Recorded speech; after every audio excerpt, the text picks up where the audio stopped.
आपके पास असंख्य शक्तियां हैं जो कि आप स्वयं उन्हें जागरूक कर सकते हैं और उनको इस्तेमाल कर सकते हैं। लेकिन जब हम कहते हैं कि हम माँ तुमको समर्पित होते हैं, माने क्या समर्पण किया? मुझे तो कुछ भी नहीं चाहिए। किस चीज़ को आप समर्पित कर रहे हैं? सोचिए कौन सी बात है जिससे आप मेरे और समर्पित कर रहे हैं? आप समर्पित कर रहे हैं यही जो बनाए हुए बेड़े हैं आपके, यही जो घरौंदे जिसमें आप बैठे हुए हैं, यही जो अपने अपने जिसे कहते हैं जेल बनाए हुए हैं, जिस जेल के अंदर आप बड़े व्यवस्थित रूप से सोच रहे हैं कि आप परमात्मा के साम्राज्य में, इसको ही त्यागना है। और वो त्यागने के लिए बहुत ही आसान तरीका ये है कि आप सबसे पहले ध्यान धारणा में निर्विचारिता में जाएं। जब आपके मन में विचार आता है तो उस विचार ही के माध्यम से आपके ये पिछले किए हुए, कहना चाहिए घर घरौंदे आपको घेर लेते हैं। जितनी देर आप निर्विचारिता में बैठ सकेंगे उतना ही आपका वृक्ष बढ़ेगा। निर्विचारिता में ही आत्मिक वृक्ष बढ़ता है और कोई ऐसा वातावरण नहीं जिसमें ये इसकी वृद्धि हो सकती। कोई कहेगा कि हमने खूब बैठ के माँ के भजन गाए, उससे कोई कितना भी भजन गाए, कोई कितने भी मंत्र कहे, चाहे कुछ कह ले, उस मंत्रों से या उस भजन से अगर आपके अंदर निर्विचारिता स्थापित नहीं होती तो आप चूक गए उस बात को। बहुत से लोग हैं, हमने देखा, अभी एक देखा हमने, हरे रामा होरे रामा होरे रामा, पागल के जैसे सारी दुनिया दौड़ रही। अभी कहाँ जा रहे? एक मनोरंजन करते हुए सारे दौड़े जा रहे हैं, हरे रामा। उससे क्या मिलेगा? उससे किसी को कुछ मिला? किसी में कोई परिवर्तन आया? कोई उनमें अच्छाई आई? सिर्फ आपने बजाय इसके कि आप इस तरह के कपड़े पहने के कुछ और कपड़े पहन लिए और रास्ते में आप दौड़ते घूम रहे चिल्लाते हुए हरे रामा हरे कृष्णा। आपके अंदर कृष्ण की कोई चेतना आई है? कृष्ण की चेतना है कि आप साक्षी स्वरूप हो जाते, क्या आप साक्षी स्वरूप हो गए? फिर इस तरह की बाह्य चीज़ों में उलझ जाने से भी मनुष्य कभी कभी अपनी ऊर्ध्वगामी गति को बदल करके अधोगामी पर आ सकता है। जैसे एक छोटी सी चीज़ मैंने आपसे बताई, मनोरंजन सहयोग में मना नहीं है, लेकिन मनोरंजन ऐसा होना चाहिए कि जिससे आप में निर्विचारिता स्थापित हो। लेक्चर ऐसा होना चाहिए जिससे आप में निर्विचारिता स्थापित हो। मंत्र ऐसे कहना चाहिए जिससे आपके अंदर निर्विचारिता स्थापित हो। ध्यान ऐसा होना चाहिए जिससे आपके अंदर निर्विचारिता आनी चाहिए। कोई सा भी कार्य करते वक्त अगर आप निर्विचार हो जाएं तो सारी परमात्मा की शक्तियाँ आपके अंदर से कार्यान्वित होंगी। तो सबसे पहली बात है कि निर्विचारिता में उतरना चाहिए। लेकिन लोगों को ऐसी ही चीज़ें अच्छी लगती हैं जिसमें विचार को चालना मिले, जिसमें मनुष्य सोचता रहे, पागलों जैसे सोचता उसको समझ ले कि हा मैंने कितना सोचा, या पढ़ते पढ़ते एकदम ऐसा सोच ले कि हाँ मैं तो बिल्कुल महाविद्वान हूँ। इन विद्वानों के लिए परमात्मा के साम्राज्य में जगह नहीं। जगह है उन लोगों के लिए जिन्होंने अपने आत्मा को अपने चित्त पर पूरी तरह से प्रकाशित होने दिया, और उसका माध्यम एक ही है, निर्विचारिता। तो प्रथम निर्विचार समाधि को आपको स्थापित करना चाहिए। निर्विचार समाधि को प्राप्त करने के बाद आप देखते हैं कि धीरे धीरे आपके अंदर खुद ही परिवर्तन आने लग जाता है। निर्विचारिता में आप अपने को स्वयं को देखने लग जाते हैं। आपको दूसरों के अलावा अपने में ही दोष दिखाई देने लगते हैं। सर्वप्रथम जब सहयोगी लोग आते हैं बाहर से, या सर्वप्रथम जो कहना चाहिए सत्य शोधक आते हैं, तो वो यही ढूंढते रहते, अरे ये सहयोगी है, ये तो ऐसा था, वो सहयोगी है, वो तो वैसा था। उन लोगों को देखकर आधे में ही मुड़ जाते हैं। सहयोग सबके लिए खुला है, सबके लिए द्वार उसके खुले हुए हैं। कोई लोग जो इसके गर्भ में हैं वो बड़े महान हैं, और कोई जो उसके परिधि में जो घूमते हैं, पेरीफेरी पे जो घूमते हैं, उनमें बहुत खराबियां भी हो सकती, पर वो भी अच्छे हो सकते हैं। तो आप उनको ही देख करके मुड़ गए तो आप कहाँ तक पहुँचे? जब आप अंदर आएंगे तब आप देखेंगे कि ये जो गर्भ में बैठे लोग हैं, इनमें कोई विशेषता है, इनमें कोई चमत्कार है, इन्होंने कुछ पाया हुआ है। तब उनको देखते हुए आप सोचें कि हमें भी कुछ पाना है और हमें भी परिवर्तन आना चाहिए। जब आप निर्विचारिता में आते हैं तो साक्षी भाव से आप अपनी ओर देखते हैं और आप फौरन जान लेते हैं, अच्छा तो मैं आजकल चालाकी कर रहा हूँ, ठीक है, बड़े चालाक बनते हैं आप अपने ही ओर देखते हैं शीशे में वाह जनाब चालाक महाराज, क्या कहने आपके, फौरन आपकी चालाकी गिर के ज़मीन पर उसी वक्त खत्म हो जाती है। कारण जो चीज़ व्यर्थ है, जिस चीज़ से हमें एक तरह का वज़न हो जाता है, जिस चीज़ से हमारे उत्थान में रुकावट होती, वो चीज़ धीरे धीरे झड़ती जाती है। निर्विचारिता में ही आप हर चीज़ को ऐसा देख सकते हैं जिसे कहना चाहिए निरपेक्ष भाव से, जिसमें कि आपको किसी से भी लगाव नहीं हो सकता। जैसे आपका बच्चा है, आप उसे निरपेक्षता से देखिए, उसके और साक्षी और रूप से देखना शुरू करें। आप देखिएगा कि ये मासूम बच्चा कितना सुंदर है, कितना अच्छा है और कितना परमात्मा को प्यारा लगता है। फिर आप देखेंगे कि उसके बोलने में, उसके चलने में, हर चीज़ में उसका जो आनंद है, जो परमात्मा ने अपने सुंदर हाथों से उसमें भरा हुआ है, उसकी एक एक चीज़ में, इतनी छोटी छोटी चीज़ में, उसके चलने में, बोलने में, हंसने में आपको दिखाई देगा कि किस कदर वो बिल्कुल परमात्मा का ही बनाया हुआ कोई रूप है। लेकिन ये ना हो ये मेरा बच्चा है, फिर तूने ऐसा किया, उसको 2 झापड़ मारी, फिर तू ऐसा गया वैसा किया, उसका जितना भी आनंद उठाने का खत्म होता।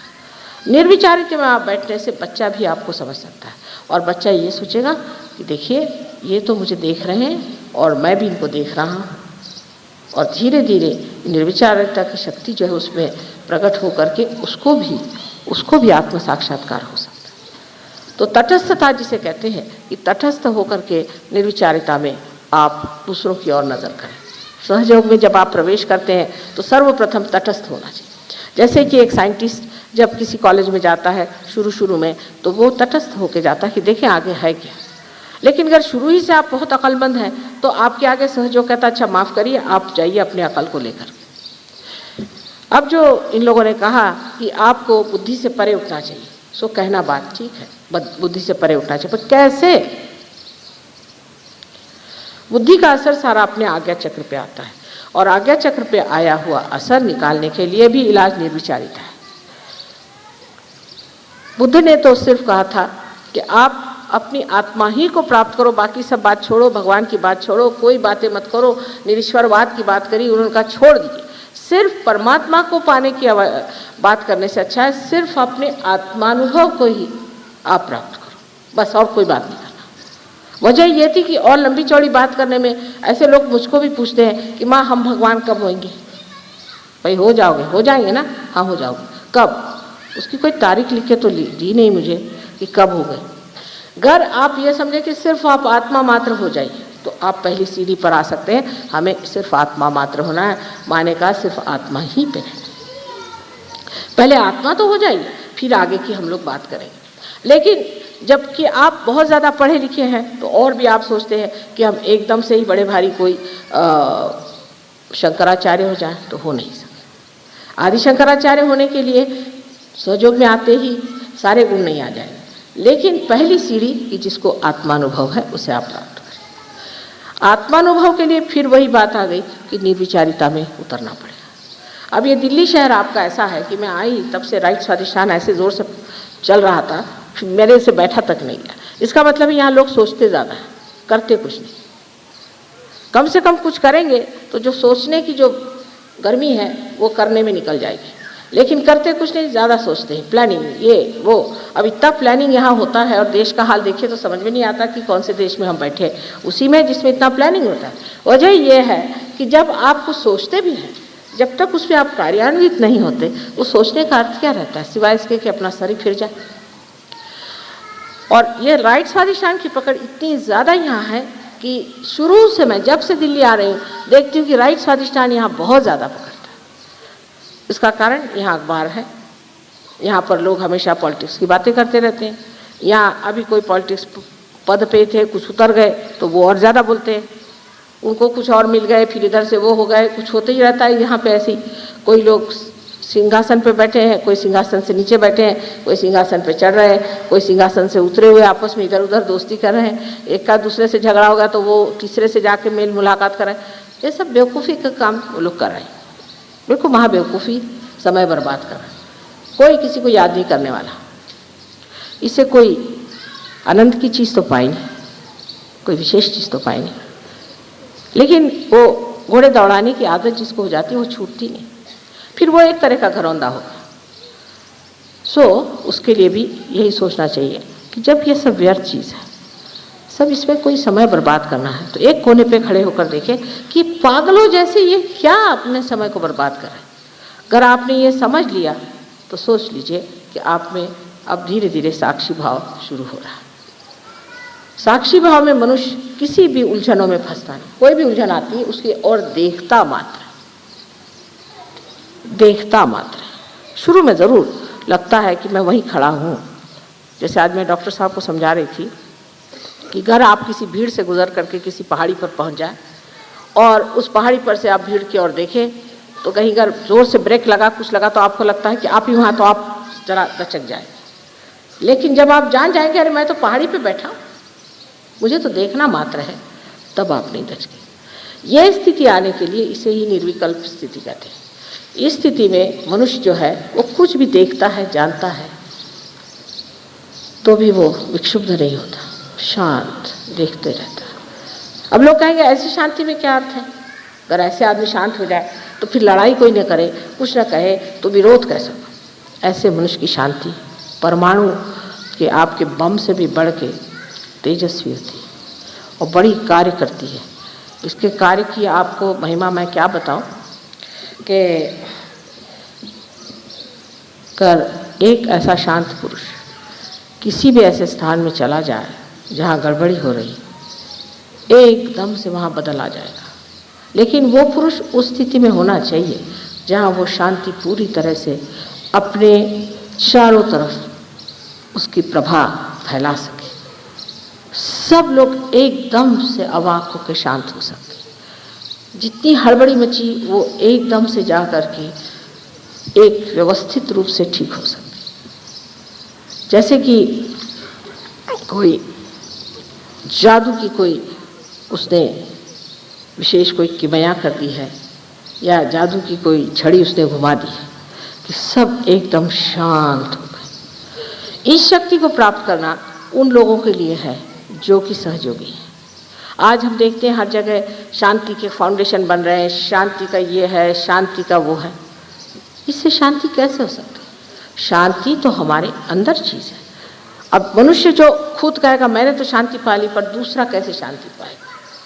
दूसरा शांति पाता है आपकी शांति से प्रभावित होकर के। वो प्रभाव बुद्धि से नहीं होता है, वो प्रभाव अंदर ही अंदर प्रकाशित हो करके दूसरों को भी प्रकाशित करता है और इसी प्रकार मनुष्य शांत हो जाता है। अब सहयोग में आप जानते हैं कि हर तरह के लोग आते हैं, कोई बड़े ही वायलेंट, कोई बड़े गुस्सेले, कोई बहुत ज़्यादा क्रोधी, कोई क्रांतिकारी और बहुत ज़्यादा लड़ने वाले, हर तरह के लोग मैंने देखे। लेकिन सहयोग में आने के बाद धीरे धीरे वो शांत होते जाते हैं। पर इसका मतलब नहीं कि वो डरपोक हो जाते हैं, इसका मतलब ये नहीं कि वो कायरता से भागते हैं, नहीं, एक अपने हिम्मत से खड़े रहते हैं और उनको देख करके बाकी सब शांत हो जाते हैं। एक चीनी कहानी है, बड़ी अच्छी, चीनी कहानियाँ बहुत अच्छी होती है। इसमें से एक कहानी ऐसी है कि वहाँ पर मुर्गे लड़ाए जाते थे पहले। तो एक राजा ने सोचा कि एक बड़ा अच्छा साधु है जिसके पास लोग जाने से बड़े बलवान हो जाते हैं, समर्थ हो जाते हैं। तो उन्होंने वो 2 मुर्गे ले जा करके उनको दे दिए कि इनको आप ट्रेन करिए और जब इनकी लड़ाई होगी तब हम आपसे ले जाएंगे। तो वो मुर्गे उनके पास चले गए। 1 महीने बाद राजा आए, उनका अच्छा दे दीजिए इन मुर्गों को। तो ये मुर्गे अपने शान से ऐसे खड़े हुए, बस राजा ने उनको उठाया और ले गए और उस प्रांगण में छोड़ दिया जहाँ पर लड़ाई होने वाली थी। सब मुर्गे उसमें घुस गए। अब वो सब मुर्गे आपस में लड़ने लगे, ये अपने दोनों यूं ही खड़े। सब लड़ते लड़ते उनको देख करके हैरान हुए कि ये तो लड़ते ही नहीं। और जब भी उनके ऊपर वो सोचे कि हम इनको लड़वाएं तो बस यूं ही देखते रहे। सब मुर्गे हार करके चले गए, यही 2 वहाँ पर खड़े रहे।